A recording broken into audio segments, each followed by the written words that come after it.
Snow fell like tiny shards of glass, stinging the young man's face as he trudged down the empty road. The wind howled through the naked trees, and his thin jacket was no match for the freezing air that bit through to his bones. His name was Ethan, 23 years old, worn down by life but still holding on to a heart full of kindness. He had no car, no real home, just a small rented room in a rundown neighborhood and a dream that someday, things might get better. That night, the world seemed to have forgotten him. The last bus had broken down hours ago, and Ethan was walking the final 5 miles back from the diner where he worked part-time washing dishes. His shoes were soaked through, and each step squelched painfully against the icy pavement. He just wanted to get home, crawl under his thin blanket, and forget how cold life could be, literally and otherwise. Then, through the curtain of falling snow, he saw it, a car parked on the side of the road, hazard lights blinking weakly. The hood was up, and a man old, tall, and wrapped in a long wool coat was standing beside it, his breath rising like smoke in the frozen air. Ethan hesitated. He could barely feel his fingers, and every instinct screamed for him to keep walking. But something in the way the old man's shoulders slumped stopped him. He looked helpless, desperate even. Ethan sighed, pulled his jacket tighter, and walked toward him. "Sir?" Ethan called out, his voice nearly swallowed by the wind. "You need help?" The old man turned, his face pale under the streetlight. I can't get it to start," he said, his teeth chattering. "Battery's dead, I think. My phone died too. Been standing here for nearly an hour." Ethan stepped closer, glancing at the car, a sleek black Mercedes that didn't belong on such a lonely stretch of road. "You got jumper cables?" The old man nodded, pointing toward the trunk. Ethan fetched them and looked around. "I don't have a car, but," he looked down the road, thinking. "There's a gas station about a mile back. Maybe someone there could help jump it." The old man shook his head, shivering. "I can't walk that far. Not in this cold." Ethan bit his lip, glancing at the man's trembling hands. He took off his gloves and offered them. "Here. You need these more than I do." The old man hesitated. "You'll freeze." Ethan smiled faintly. "Already am." For a moment, they just stood there, the poor young man and the rich stranger, neither realizing how much this night would change both their lives. Ethan made a quick decision. "Wait here," he said. "I'll go get help." He turned and started running back toward the gas station, his breath burning in his chest.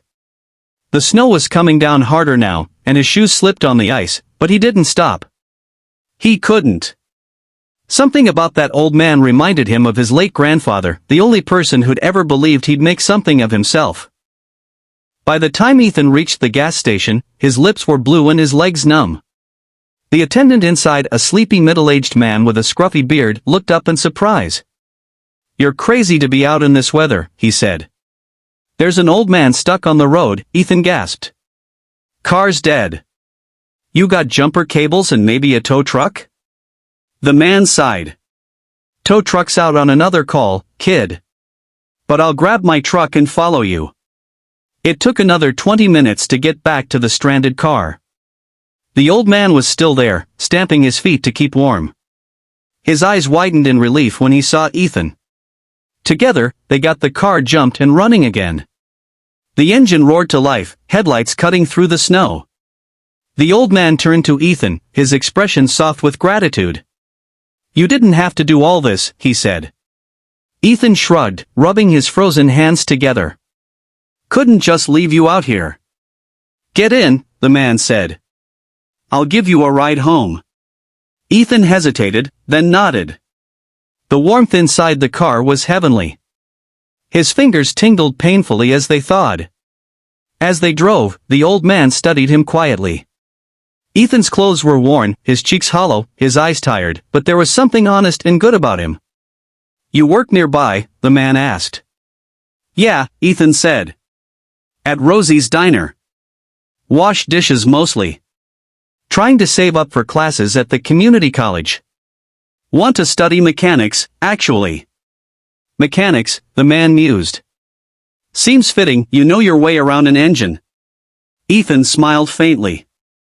Yeah, I learned from my dad before he passed. He turned to the window, hiding the flicker of emotion that crossed his face. They reached his neighborhood, rows of old brick buildings, dim streetlights, and cracked sidewalks. Ethan pointed to a narrow alley. You can drop me here. The old man frowned. You sure? Doesn't look too safe. It's fine, Ethan said. Thank you for the ride. The old man nodded, his eyes thoughtful. Thank you for helping me tonight. Most people would have walked right past. Ethan smiled and stepped out into the cold again. The car idled for a moment, then drove off into the snow. Ethan watched it disappear, then trudged up the steps to his building. He didn't know it, but his life had already begun to change. The next morning, Ethan woke to knocking at his door. He opened it to find a man in a black coat holding an envelope. Are you Ethan Walker? The man asked. Yeah. Mr. Harold Benton asked me to deliver this. Ethan frowned, taking the envelope. Inside was a letter and a check. He froze when he saw the amount $50,000. The letter read, Dear Ethan, last night, you reminded me what real kindness looks like. I'm ashamed to admit that I've spent much of my life surrounded by people who only help me because of my money. You didn't know who I was, yet you helped me without hesitation. That's rare, and it deserves recognition. Use this to chase your dreams. Consider it an investment from one man who once had nothing, to another who deserves everything. With gratitude. Harold Benton. Ethan stared at the letter in disbelief. The name struck him, Harold Benton. He'd seen it before on TV, on magazines. A billionaire philanthropist. The man he'd helped last night wasn't just any old man, he was the Harold Benton. His hands trembled as he looked again at the check. Tears blurred his vision. He thought of all the nights he'd gone hungry, all the rejection letters from schools he couldn't afford, and all the times he'd nearly given up. And now, this. Over the next few weeks, Ethan's life transformed. He used the money to enroll in school, bought proper clothes, and rented a small but decent apartment. He studied hard, graduated with honors, and opened his own small auto repair shop within a few years. But he didn't forget where he came from. Every winter, he drove the same lonely road, keeping jumper cables and blankets in his trunk just in case someone else needed help on a freezing night. 3 years later, on the grand opening of his second shop, a familiar black Mercedes pulled up. Harold Benton stepped out, older but smiling warmly.